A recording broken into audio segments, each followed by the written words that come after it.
Welcome, welcome sa bahay ni Kuya Mel. Welcome sa bahay ni Kuya Mel. Welcome sa bahay ni Kuya Mel. Yun mga kalingap, mga ate, mga kuya, mga ka-EDC dyan, mga ka-OFW, mga ka-Jomcar. Yan, nandito na naman po tayo sa bahay ni Beyonce. So ngayon po ay magluluto tayo ulit ng pananghalian. Yan, simpleng luto lang po ito, may sabaw. Isda naman tayo ngayon, isda. So tara, ayan, may bumili ako ng patis. Yan, let's go, tara, let's. Yan po mga kalingap, mga ka-EDC, mga ate, mga kuya. So ito po yung lulutuin natin ngayon. Napakasimple lang po nito. Yan, walang kahirap-hirap ito lutuin. In less than 30 minutes po ay luto ito. So ayan po yung ginamit natin. Yan, gusto ni Kuya Bal, may sabaw siya yung bumili nitong lulutuin natin ngayon. So sibuyas, siling haba, kamatis, sinigang mix. At syempre, sari-saring isda po, sariwa yan, sari-saring isda. Yan, at syempre meron tayong gulay, pechay, ano po, para mas masarap ang higop ng sabaw.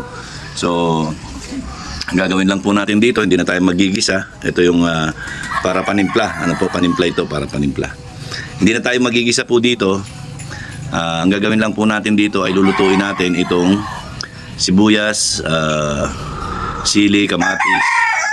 Yan, pagka po ito ay naluto na at naglasa na sa sabaw yan, dadagdagan natin ng sinigang mix para mag-asim ng konti. At saka natin ilalagay itong pechay. Pag naluto na po itong pechay, yan, saka natin ilalagay itong mga isda, no? Itong mga isda kasi hindi natin pwedeng pakuluan ng matagal yan, gawa ng madudurog po yan. So sa huli po yung isda natin ilalagay pagka malasa na yung sabaw, no, na ginagawa natin. So yan ang panimpla natin, patis, ito yung pampagana. So ayan lang po. Yan lang po yung ingredients natin dito, mga kalingap, mga ate, mga kuya, mga ka-OFW, mga ka-EDC dyan. Ayan. So ang magiging pangalan po nitong luto natin ngayon, ano po? Ayan. Ayan. Si Beyonce itong isda. Ano?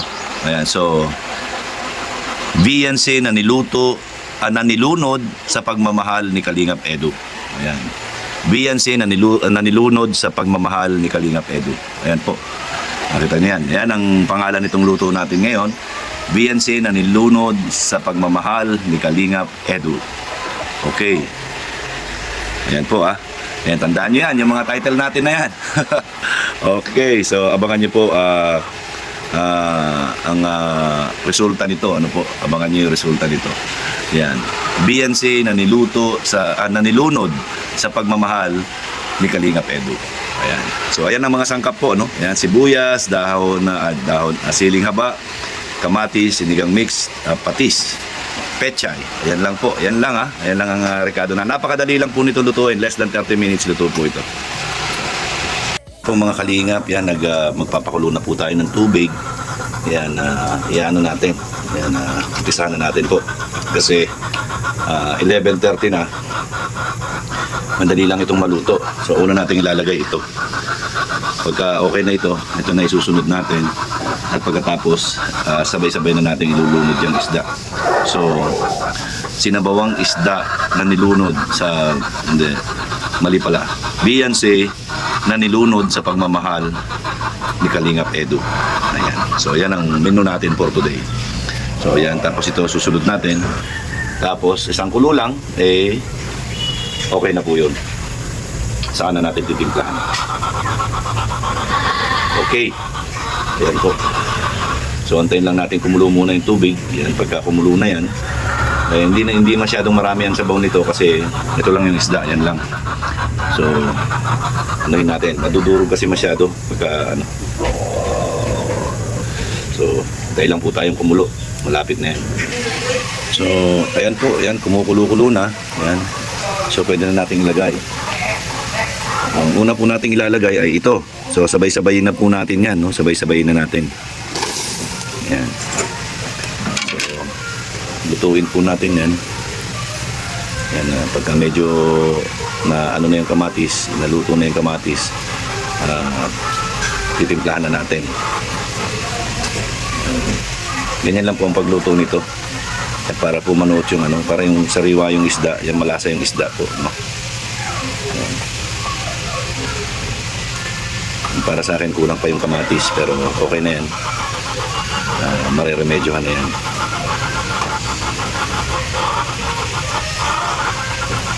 Yan, sinabawang Beyonce na nilunod sa pagmamahal ni Kalingap Edu. Ayan. Diba? Ayan po, lutuin lang natin yan. So, ayan po. Ayan, pag naluto yan, magkukulay kamatis po yan. Yung magpupula-pula yung sabaw niyan pagka okay na yan. So, hayaan lang natin kumulo ng ilang minuto and then continuous na tayo. So, ayan po, medyo mapula-pula na po siya. Ayan natin. Ayan, mekos-mekos natin. Ayan, mekos-mekos. Medyo hindi pa gaano yung kamatis. So, medyo pigay-pigay natin para maglasa yung kamatis, ano? Yan, basic lang po ito, no? Basic, ano po ito, lutong Bisaya po yung ganito. Yan, kasi nakita ko itong niluluto itong ganito sa Cebu. Nung nasa Cebu tayo. Yan, mahilig sila sa ganitong tawag dito. Tuwa. Yan, pero ito, lagyan natin ng asin para medyo masarap.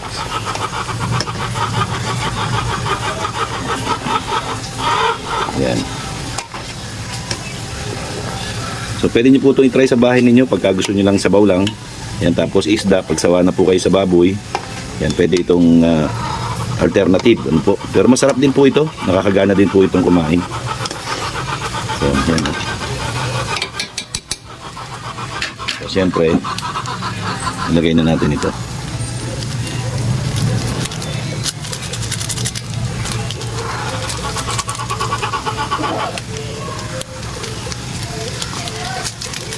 Okay. So, mekos-mekos ulit. Mekos-mekos. Nilagyan na natin siya ng asin. Ayan. So, pabayaan natin kumulo in about 3 minutes. Ayan, para ano yung lasa maluto yung mga nilagay nating pampalasa. Ano po. So, ayan. So, for 3 minutes, yan. Hintay po tayo. So, ayan po. Naamoy-amoy na natin. No? Ayan. Grabe. Parang ang sarap po humigop na sabaw. Oh, ayan oh. Tingnan niyo yung kulay ng sabaw, masarap na oh. 'Di ba? So, next natin ngayon itong gulay. Ito naman ang next natin, itong gulay. Yan ito. So, hugas na po ito. Lalagay natin ito. Yan. Yan, madali lang naman maluto yung mga yan. So, yan siya. So ganito lang po pagluto nito. Mabilis lang po ito maluto. Kasi isda. Ayan. So pag nalagay na natin yung isda, hindi na natin yan pwedeng mamekos-mekos. Kasi po madudurog yung isda. Siyempre meron na naman tayo nito. Ayan ha. Alam nyo na kung para saan yan. Ayan na. Ayan na po siya. So gagawin natin yan. Lutuin lang natin yung gulay. 3 minutes ulit na kulo. 3 minutes na kulo ulit para maluto yung gulay. At next natin yung isda. So ayan po, ayan, mekos-mekos po tayo. Ayan, mekos-mekos lang tayo. Ayan, tinimplahan na po natin. Medyo may anghang po ito ng konti. Ayan. Medyo ito may anghang ng konti. So lulutuin lang natin yung pechay. So another 3 minutes po para sa pechay. So ito po yung sinasabi ko sa inyo. Yan o. Yan na, pwede natin pantimplayan. Para masarap po. Yan, may hagod. Yan. So tikman natin. Okay po, para sa akin po, pwede na ito. So kung kulang sa alat, so pwede po yan. Kaya meron tayong ganito sa usawan. Ayan. So kung kulang po sa alat yan. So ngayon po, ang gagawin natin dito, ilulubog na po natin yung si Beyonce. Ilulubog na po natin sa pagmamahal ni Kalingap Edu. Ay. So, ito na po yung mga isda. So, lagay na natin. Kasi, ano lang to, madali lang to maluto. Ayan. Ayan po. Ganyan lang po yan niluluto. Halo-halo po itong isda na to. Yan, iba-ibang klaseng isda. Yan. Yan.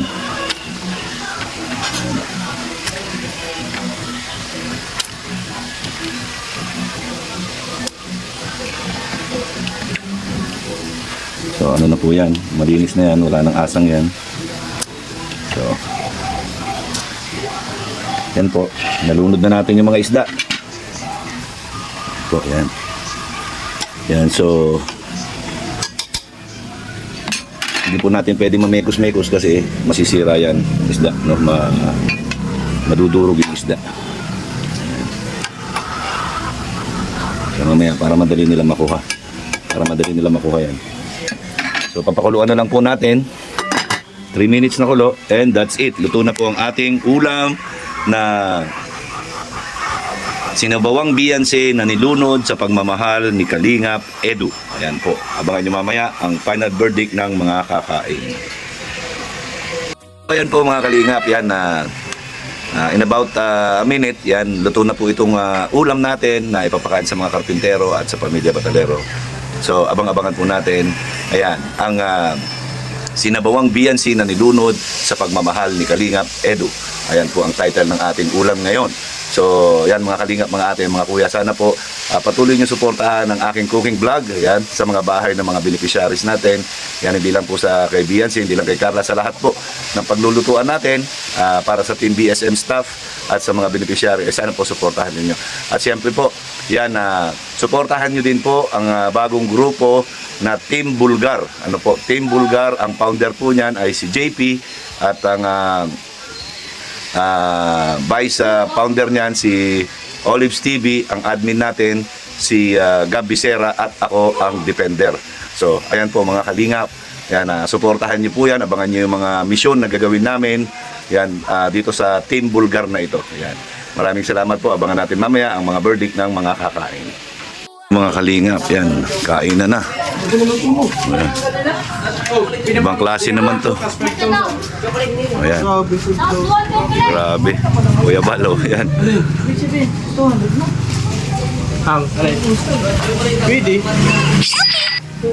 Kain na po sila. Ayan, kanya-kanya na rumble.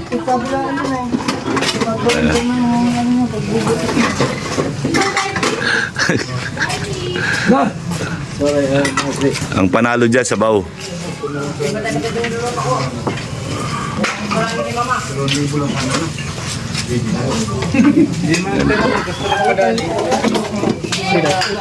Special tools kasi yung Ano lang yun? Okay. Sila. Yan. Sabaw.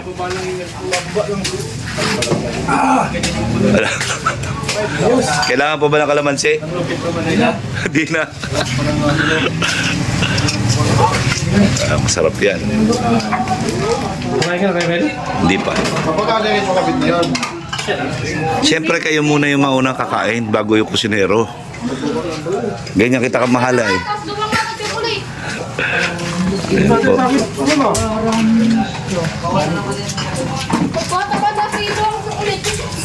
Sabi niya may ano to. Ayan. Talo ka dyan. Panalo pa rin. Ha? Magpapakash out na tayo. Ayan po. Ayan. Bakit ako Grabe. Sisiguraduhin ko yung sabawang uulit-ulitin nyo dyan. Ayan. yung pili natin? Nandun. Ayan. Oh, ba't wala kang gulay? Gulay, may sabaw Gulay. naman. Yan, pamparhaba ng buhay, gulay. Gulay, nandiyan sa gas. So, ayan. Ganyan. Yan na si Baso. Ano, sabi ko pa kadaro matigde. Grabe. Masarap kasi gulay eh, no? Sarap to. Ayan. Yan po mga Kalingap. Wala ka na talaga plano umuwi. Wala na. Wala. Masarap ang ano dito. Kain lang mga Kalingap. Kain lang. Ayan. Ayan po. Ayan, oh. Sarap nila tingnan, oh. Oh. Grabe. Diba? Oh. Busog-lusog.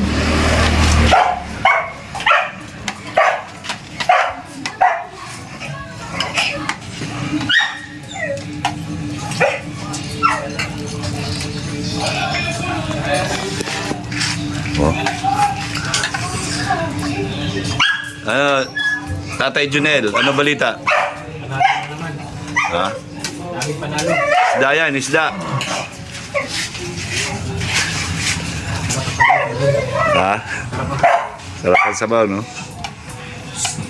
Panalo. Panalo na naman. Hindi na ako natatalo eh. Ba't hindi ako yung mayaman? Kasot mo na kasi. Talo kami kahapon. Ha? Talo kami kahapon. Talo kayo kahapon, bakit? Wala ka. Bakit? Nasaan ba ako? Ay, nandun pala kami sa ano, ribbon cutting. Nagluto din ako doon. Sinamahan ko si Maria Cusinera, nagluto din doon ng chop suey. Pansit at saka tinola. Ayan po, yan. Ang sarap na kumain. Panalo. Sabaw pa lang, ulam na. Anong title niyan? Sinabawang Beyonce na nilunod sa pagmamahal ni Kalinga Edu. Oh. Diba?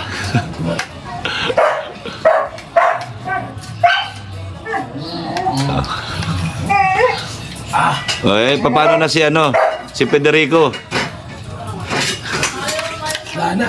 Lana? Layas na.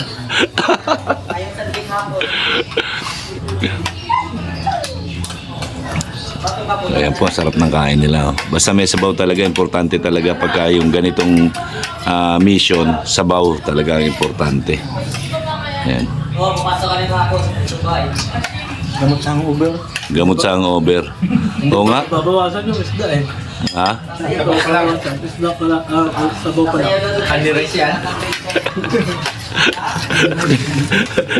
Kailangan pala, huwag ka na bumili ng lamang, Kuya Bahal, puro sabaw na lang timplahan natin.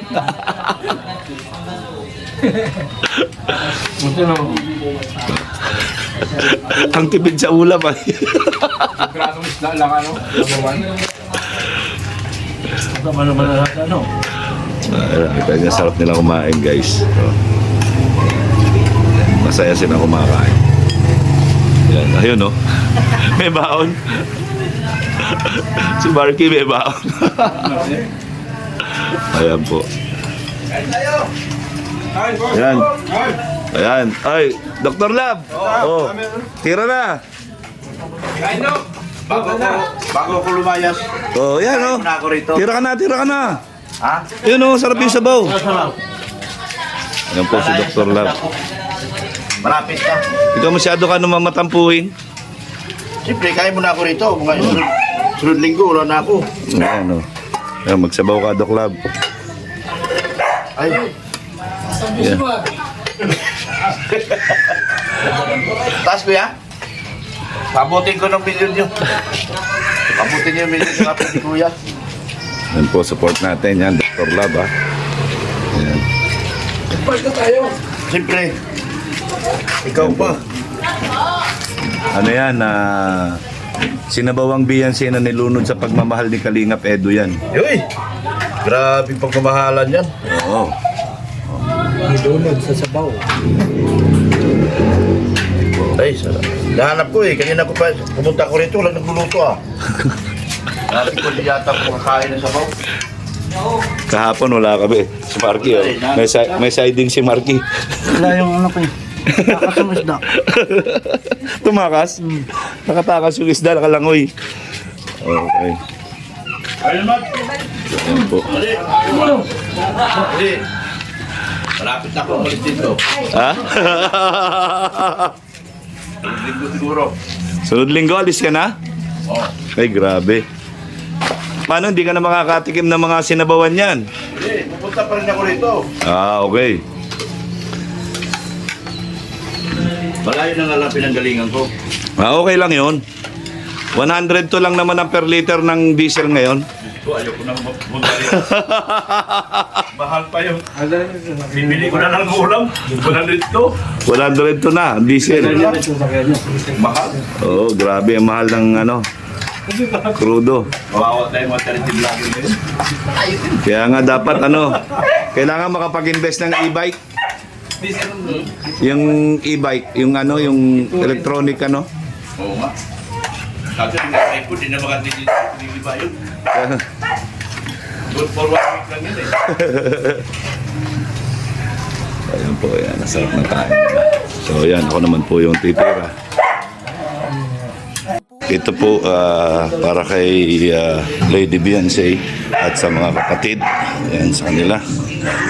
So, ito na po. Ayan. Lagay natin sa kanilang mesa. Ayun, okay. So, sinabawang Beyonce na nilunod sa pagmamahal ni Kalingap Edu. Thank you po sa ulam na niluto niyo kanina. Masarap ba yung sinabawang Beyonce na nilunod sa pagmamahal ni Kalingap Edu? Agoy, ginoo ko! Agad! Aray! Ano balita doon sa ulam natin ngayon? Masarap po yung pagkaluto ng sinigang. Sinigang na isda, no? Oo. Sarap ng sabaw, no? Sarap po. Ay, grabe. Gusto ng mga bata. Ayan, sabaw pa lang ulam na. Oo. Ayan, Malasa paano kahapon? Wala ako dito. Ano na lang po, nagluto na lang ako ng manok. Manok? Ayan, so ayan po, nagustuhan ni Tatay Bran yung ating nilutong ulam. Yan po mga kalingap, eto na po ang resulta na naman. Yan, grabe, ang daming gulay. Tignan nyo, wala na. Ito, may natira pang isda. So, ayan po ang resulta ng ating sinabawang Beyonce na nilunod sa pagmamahal ni Kalingap Edu. Ayan. Grabe. Ayan po. So, masarap po. Masarap daw. Ayan. Po mga kalingap, yan, dito natatapos yung ating pagluluto ng sinabawang Beyonce na nilunod sa pagmamahal ni Kalingap Edu. So, ayan po, maraming salamat po hanggang sa muli. Sana po suportahan ninyo ang ating cooking vlog sa bahay ni Beyonce. Yan, maraming salamat and I love you 3 times a day. Welcome sa bahay ni Kuya Mel.